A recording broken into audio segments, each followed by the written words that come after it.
날마다 쓰는 나의 신앙일기 TV 데일리 큐티 나무향기입니다. 오늘은 여호수아 16장 1절에서 10절을 묵상하겠습니다. 요셉 자손이 제비 뽑은 것은 여리고샘 동쪽 곧 여리고 곁 요단으로부터 광야에 들어가 여리고로부터 베델 산지로 올라가고 베델에서부터 루스로 나아가 아렉 족속의 경계를 지나 아다롯에 이르고 서쪽으로 내려가서 야볼렛 족속의 경계와 아래 베토론과 게세레까지 이르고 그 끝은 바다라. 요셉의 자손 므낫세와 에브라임이 그들의 기업을 받았더라. 에브라임 자손이 그들의 가족대로 받은 지역은 이러하니라. 그들의 기업의 경계는 동쪽으로 아드롯 앗달에서 윗 베토론에 이르고 또 서쪽으로 나아가 북쪽 믹므다에 이르고 동쪽으로 돌아 다하낫 실로에 이르러 야노아 동쪽을 지나고 야노아에서부터 아다롯과 나아라로 내려가 여리고를 만나서 요단으로 나아가고 또 답바에서부터 서쪽으로 지나서 가나 시내에 이르나니 그 끝은 바다라. 에브라임 자손의 지파가 그들의 가족대로 받은 기업은 이러하였고 그 외에 므낫세 자손의 기업 중에서 에브라임 자손을 위하여 구분한 모든 성읍과 그 마을들도 있었더라. 그들이 게셀에 거주하는 가나안 족속을 쫓아내지 아니하였으므로 가나안 족속이 오늘까지 에브라임 가운데 거주하며 노역하는 종이 되니라. 요셉은 아버지 야곱의 사랑받는 아들이었습니다. 야곱은 라헬을 사랑했는데 라헬이 낳은 아들이 요셉이었습니다. 야곱의 11번째 아들로 태어났지만 야곱에게는 장남과 같은 아들이어서 그를 특별히 사랑했습니다. 아버지의 특별한 사랑을 받는 요셉을 시기해서 형들이 요셉을 이스마엘 상인들에게 종으로 팔았습니다. 그리고 이스마엘 상인들은 애굽에서 보디발에게 팔았습니다. 그래서 요셉은 애굽에서 살게 되었습니다. 요셉은 사랑하는 아버지 야곱을 떠나 애굽에 온 것에 처음에는 너무나 힘들고 억울했지만 후에 그가 애굽의 총리가 되었을 때 이것이 하나님께서 그를 먼저 애굽에 보내신 계획이었다는 것을 알게 되었습니다. 애굽과 가나안 땅에 심한 기근이 들어 7년 동안 농사를 지을 수 없고 곡식과 물이 없어서 굶어 죽을 수밖에 없는데 그것을 견딜 수 있도록 요셉을 애굽에 보낸 것이었습니다. 요셉은 자기를 노예로 판 형들을 미워할 수도 있었지만 하나님의 계획을 알게 되었을 때 형들을 용서할 수 있었고 오히려 형들에게 잘 대해 주었습니다. 이 모든 것을 본 야곱은 요셉에게 2배의 축복을 해주고 싶었습니다. 그래서 요셉의 두 아들 므낫세와 에브라임을 요셉을 대신해 자기의 아들들로 삼았습니다. 결국 므낫세와 에브라임이 요셉을 대신해 야곱의 아들들이 되었으니 요셉은 2배의 축복을 받게 된 것입니다.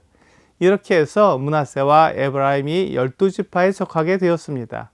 결국 므낫세와 에브라임을 각각 한 지파로 여긴다면 이스라엘은 13지파가 되는 것이었습니다.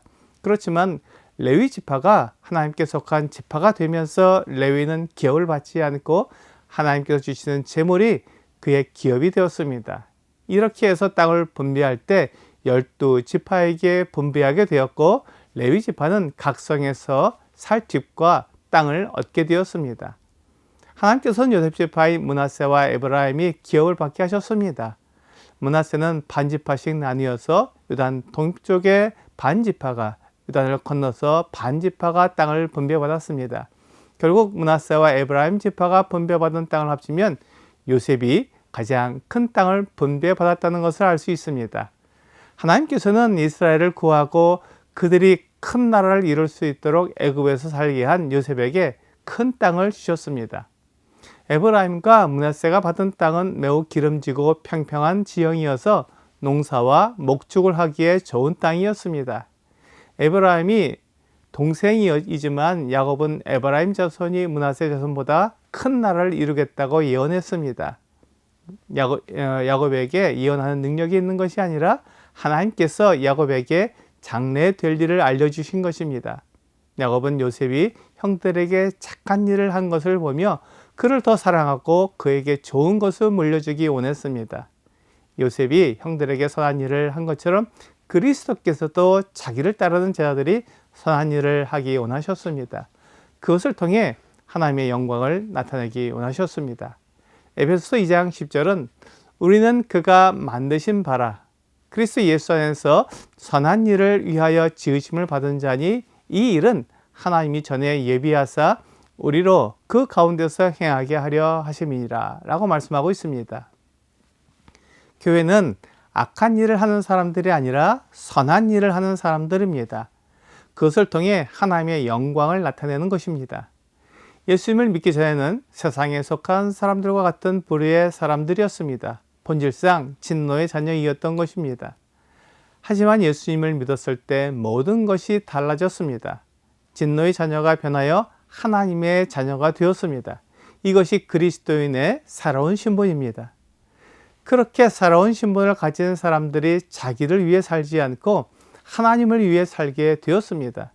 하나님을 위해 사는 것을 가장 잘 나타내는 것이 선한 일을 하는 것입니다.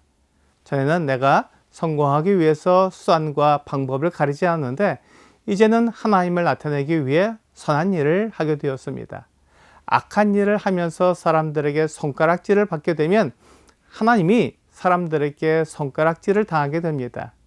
내가 그리스도인이 된 것은 사람들에게 하나님을 나타내게 하신 것입니다. 하나님이 사랑이시며 우리를 용서하시는 분이라는 것을 알려주게 하신 것입니다. 그것을 나타내는 사람이 바로 우리인 것입니다. 전에는 우리도 하나님의 사랑을 입을 대상이 아니었지만 예수 그리스도를 믿음으로 하나님을 나타내게 된 것입니다. 그렇지만 에브라임은 단지파와 경계 지역에 있던 게셀에 있는 가나안 사람들을 쫓아내지 않았습니다. 그래서 가나안 사람들이 에브라임 가운데 거하면서 노역하는 종이 되었습니다. 에브라임이 하나님의 말씀에 온전히 순종하지 않았던 것입니다. 오늘의 적용 질문을 보겠습니다. 나에게 어려움을 주는 사람이 있습니까? 그에게 어떻게 그리스도인의 선한 행위를 보여줄 수 있을까요? 사람들에게 나의 선함을 나타내는 것은 거의 불가능합니다. 사람은 선하지 않기 때문입니다. 그래서 우리는 하나님을 위해 원수도 사랑하는 것입니다. 하나님이 살아계시고 온 세상의 주인이라는 것을 나타내기 위해 선한 행위를 보여주는 것입니다. 오늘 나의 선함을 나타내려고 하면 어려움이 있지만 하나님을 나타내기 위해서는 선한 일을 할 수 있기에 하나님의 영광을 위해 선한 일을 하는 여러분과 제가 되기를 주 예수님의 이름으로 기도합니다.